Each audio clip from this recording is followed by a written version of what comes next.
Hi friends, it's me, Lauren Hope, aka Lolo of Good Girl Chronicles, blogger, motivational speaker, writer, and all around fabulous. I forgot to do the other snaps. I am in my Volkswagen Beetle, which I hope will be one of the last this will maybe be the last video I ever do in here, which I have done other videos. Did I have something in my teeth? Sorry. I just got done with Jason's Deli. Let me back up. So I'm all of those things, and lately I have been doing a live vlog, and I do it on my iPad. This is on my iPad. And I've recently been doing a vlog series on sex shame, which I plan to continue. I was actually thinking about the next thing, talking about sex drive, is it good, is it bad? But something just happened to me that I want to share with you, and I hope that I don't cry anymore, because I still feel very emotional about it. So I am so much better now. You know, when people ask me how I'm doing, I'm the most mentally strong that I've been in so long. And of course I forgot that paper towel thingy. If you have followed this channel for a really long time, then you know that hasn't always been the case, that I've been homeless, I've been depressed, and there's even another, there's a video where when I first started sleeping in my car, before I was homeless, I was in the car with all my, in the back, and so, this car, I've always wanted a Volkswagen Beetle, always. I don't know why. When I was younger, I was just my dream car is gonna be a Beetle. It just felt like a happy car. And I'm not gonna lie, I grew up not having to want for a lot of material things. My stepdad was in the Navy, and my mom was always working so many jobs. And because I think they grew up poor, they sometimes worked themselves to the bone for us to have everything, which was good. But the bad side was that sometimes they would say things to us oh, you don't know how lucky you are, or you're so ungrateful. So I always felt I had to be perfect to earn these things, That's neither here nor there. But so I say all of that to say that I've never paid for my own car. My parents always bought us used cars or whatever, and but I always wanted a Volkswagen Beetle. And when I got my TV job in Hampton Roads, I came home one day and this car was in the parking lot. I don't remember there being a conversation about it or anything like that. It was just there. I almost felt like it was a reward for having arrived. I don't know. But so this car is a 2008 Beetle. And I got her as a gift in 2013. That was my second year working at the NBC station here in this part of Virginia. It's the #1 station. I own my own condo. I was dating this really hot Navy guy. On paper, everything was great. And in a year, it all fell apart.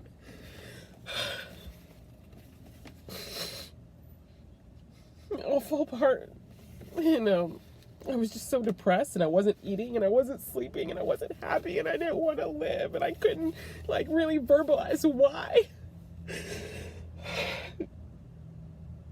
And then it just got worse. It just got so worse. I knew that I struggled with anxiety and depression, but I didn't know it could get as bad as it got. It got so bad. I just remember waking up some mornings and just being oh God, I'm awake.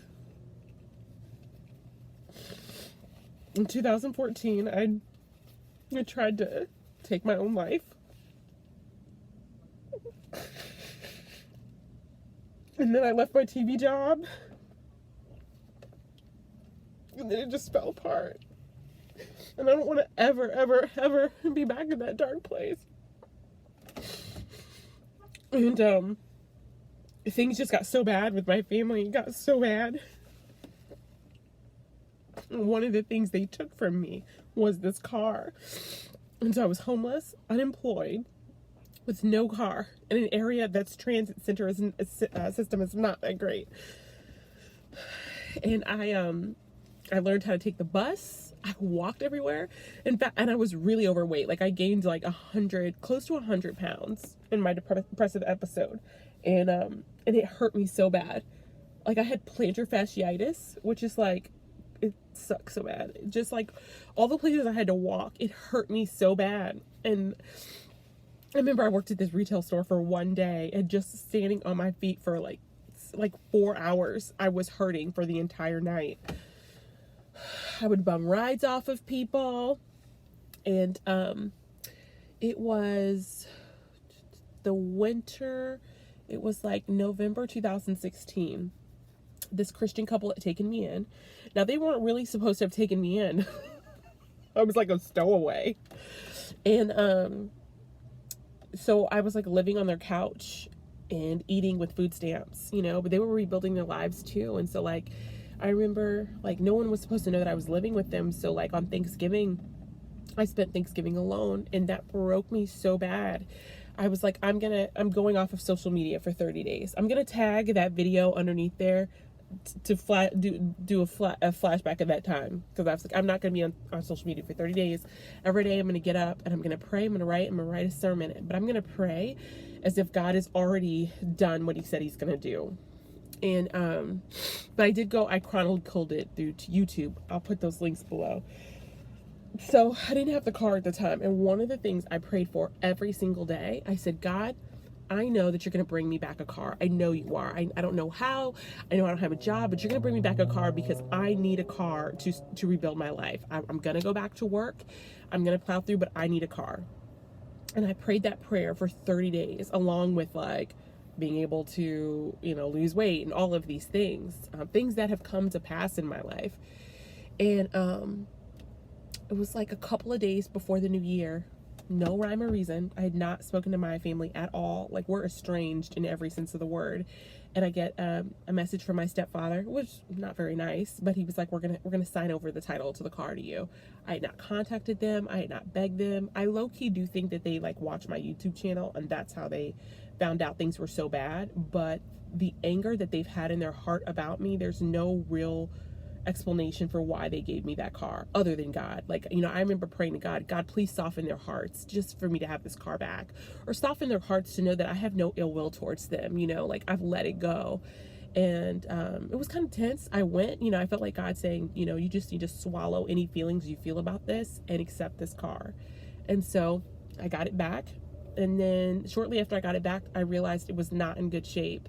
The battery kept going out, like, and so since like the winter of 2017, since like January of 2017, I've been doing everything to save this car. I've asked for GoFundMe donations, which I've received. I've given my whole paycheck to this car. And while I'm not where I want to be right now, like financially, I'm better off. Like I work, my business is doing better. I work a day job, and so I pretty much have 2 jobs, and I'm in grad school. So things are better, and I've just been afraid to let go of this car.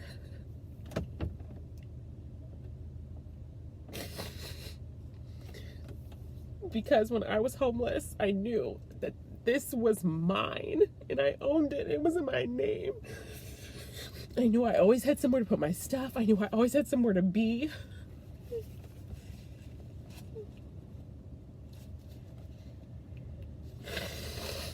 And people who know me, it's kind of like become like synonymous with who I am. So I feel sad about it.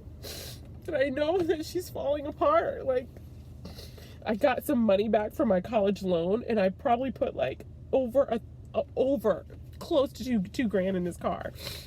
And like, by the end of the summer, I take her into the mechanic, and they're like, oh, it's gonna be $700 just to fix this part, and that might not even fix the car. So I'm like, okay, God, okay, I get it. I have to let it go.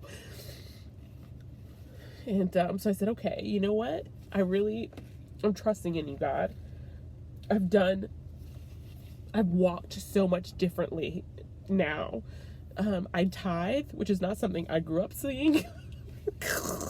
And not something I ever thought I would do. I don't make a lot of money, and that's hard when you don't make a lot of money, to trust that, God, I'm going to give you 10% of my income And I trusted you're going to do amazing things with the 90. And I did. And so like I gave it, and I was just like, out of nowhere, it's like money was coming. I'm not kidding you.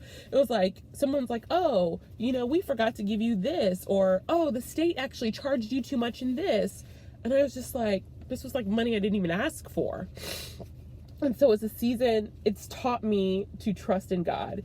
And honestly, my next big challenge is to start tithing from my business. Like, I tithe from my day job. But God is blessing me so much through the business. I do need to be tithing through the business. And I love my church. And so So, I've started like playing with the idea of looking for a car. And then I was like, well, let me just go in for a car loan. And I meet this lady who was like, wow, I'd met her before at the credit union. She's like, oh, you came back to me. I was like, well, yeah, you're my bank lady. She's like, well, sometimes people aren't loyal like that, so I'm touched you came back. And then we're talking about like God and stuff. She's like, I said, honestly, God has just brought me through so much stuff. So if I don't get this loan, I know that he's going to make a way. And she's just like, God, I just needed your spirit today. And I was like, okay. So then I showed her my tattoo that says, I will rebuild you and you will dance again, from Jeremiah. She takes a picture of it. And I'm like, and I said, honestly, it just reminds me that God can still use our brokenness. And I told her about my business and things like that. And I felt good that God has done that in my life to be a light for somebody else. Because I have to tell you, y'all, like, even though I'm good, I struggle with feeling good and like I'm worthy. And so she even wanted my number. I was like, okay. So she texted me, she says, hey girl, I think they're going to approve you for this loan. And I'm like, it's going to happen. It's going to happen.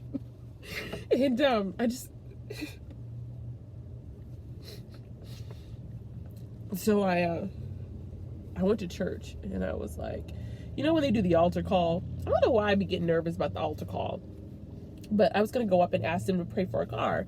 I felt kind of shallow to like pray for something like a car, but I need this car. Like, I know for my business, for my life, or whatever, I need to have a car. It don't have to be a Range Rover, but I want it to be a Beetle. And so I didn't go up to the altar. I was like, oh, I'm just going to pray out one of these prayer cards. Now, I'm not in a mega church, but I'm in a big church. Like, my church is not so big to where, like, I can't walk up to my pastor. I can. His wife and me I follow his wife on IG, and I've messaged her sometimes. So it's not that big, but it's big. So they pass the plates around, and I miss it. And I'm like, oh, I'm just going to give the prayer card to somebody else. I gave it to a lady at the door. I'm like, they ain't going to get it. God knows my heart. So today I'm sitting in the Jason's Deli, and I was just kind of like trying to relax my mind, because I do have a lot of stress. Not all stress is bad. I'm stressed. And I get this text. Let me see, I have to read it to you. Yeah, here it is. I get this text. I won't tell you the guy's name. So it says, hi Hope, this is such and such from Community Church Prayer Team. I wanted you to know that I'm praying for you to get a car. God has great plans for your future. I want to challenge you to quote the scripture every day until you really believe what it says. It's Mark 2:23. If you can't, said Jesus, everything is possible for one who believes. It's a process, but eventually your faith will become reality. I'm praying for you. God knows what you need, what you have a need of, and He's wanting to be our provider. We believe Hope will get a new car in Jesus' name. I don't know why this is making me so emotional.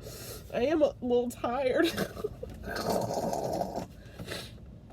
But I do so much through fear. And then, like, people see the brave face. They're like, oh man, Lauren's out there. She out there getting that speaking engagement. Oh, look at her. I'm afraid so much, y'all. So much. And I wrote him back, and I said, this means more than you know. I've really been trying to be obedient, and I'm tithing, and I have to do so much through fear. Thank you. I will save this, and I will pray, and I will trust in His promises, because I'm going to have to tell you, I'm afraid of being homeless again. I'm afraid of losing my job. I'm afraid so much. I have to push through fear in almost every portion of my life. And it was just kind of like a reminder. Like, it was almost like God was like, you know, I got you, girl. Do you know where you were 2 years from now? 2 years ago? You know, I got you. You know, when you operate from a place of fear for so long, fear and anxiety, like your body just that's its default. It's sometimes scary to let it go, like you to let go of that thing that you have operated off of. Girl, I just wanted to share that with you. And you know, I'm gonna tell you, I didn't really understand about God being a provider until I was in a long season of lack. When I was homeless, I would wake up some mornings and I would be like, I don't know, I'm going to eat today. More times than not, I ate. God made a way. But you know what? So I my day job, I work at a substance use disorder clinic. There's a lot of money right now in the state of Virginia to help to fight the opioid epidemic. And peer specialists, people with lived experience of mental illness or substance use, excuse me, it's gone. We work in the clinics and we try to help engage people in treatment and encourage them. And one of the clients I'm working with is really struggling, and it's been hard for me because I just want it for her so bad. I just want it. And so I said to her today, I was like, I gotta have a heart to heart with her because at some point I'm enabling her.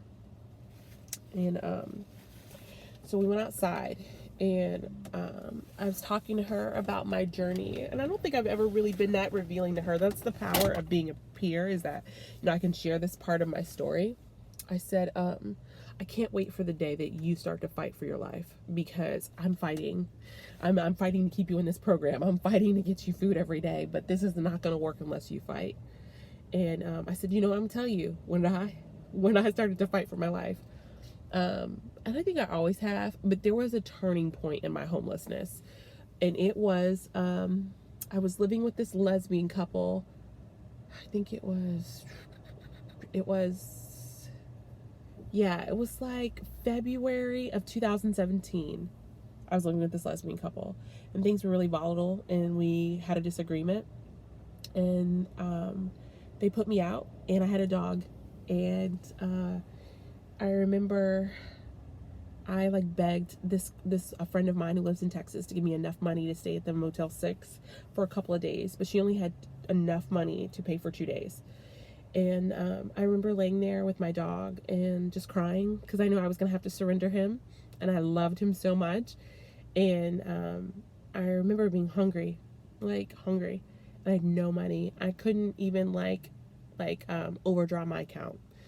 And I called people. I was like, hey, can you just bring by $10 or $5 or something? Everybody said no. Everyone said no. And I thought to myself, I can't keep looking for a handout. I can't keep looking for a handout. I can't keep expecting people to save me. These GoFundMe donations are amazing, but I can't make a life off of this. What do I need to do to get out of this season of life? I'm ready to fight, whatever it takes. And there's another part of that story that I will, let me just tell you this part of the story. So when my 2 days run out at the Motel 6, I literally didn't know what I was going to do. I literally didn't know. I called everybody, everyone was busy, all of this stuff. And I'm sitting outside of the Motel 6 with a red coat holding my dog. And I'm just thinking, God, I just want to end it all today. I can't do this. I can't.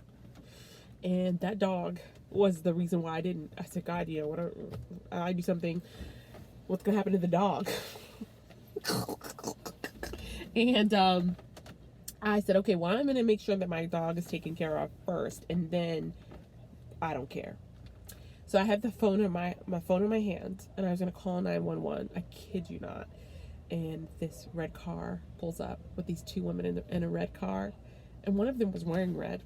And she gets out and she says, are you okay? And I said, no. And I start bawling, and I'm I'm homeless. I have nowhere to go. I have to get my dog back to my parents. And these women she said, I don't know why I came by here, but I felt like God wanted me to come here, and now I know I was supposed to meet you. She gave me her Chick-fil-A that she had, and then she said, how many nights do you need? I said, I just need 2 nights. And she went to the Motel 6, and she said, pay for her another 2 nights. And I just remember standing there, bawling my eyes out, thinking, okay, God, okay. And when I got upstairs, and I laid with him, and I said, okay, I'm willing to do whatever it takes to not be this alone, to not be this helpless again. I surrendered my dog to my parents, and another woman gave me another $100, so I stayed another night. And I went back to the shelter. As hard as that was, I went back to the shelter because I knew I was going to have a place to sleep and I was going to be safe.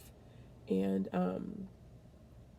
I had a job at the hotel. I took 3 buses to get to the hotel back from where I lived, and I took 3 buses back, and then had to walk 2 to 3 miles back home. And I was willing to do that until I got out of it.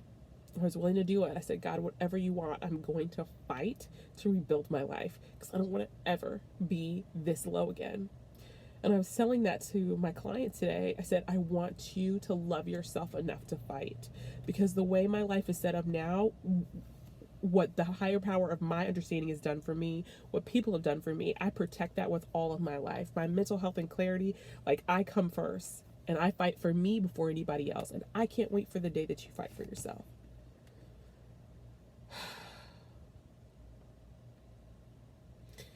Yeah, I'm so sorry. I thought the 2 stories were going to connect themselves, but I didn't connect them well.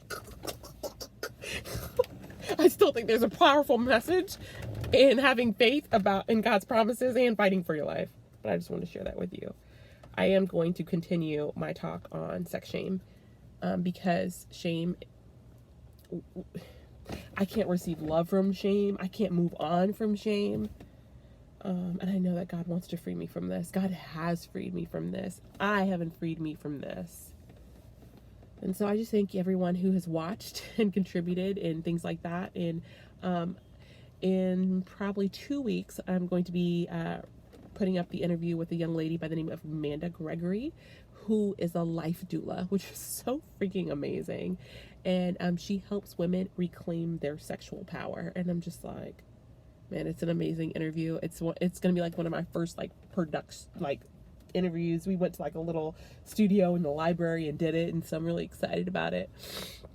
But I do want to talk about like the shame around like a person's sex drive, particularly a female sex drive, and share with you all some experiences that I've had that I know have affected how I look at my own sexuality and how I'm trying to heal from that.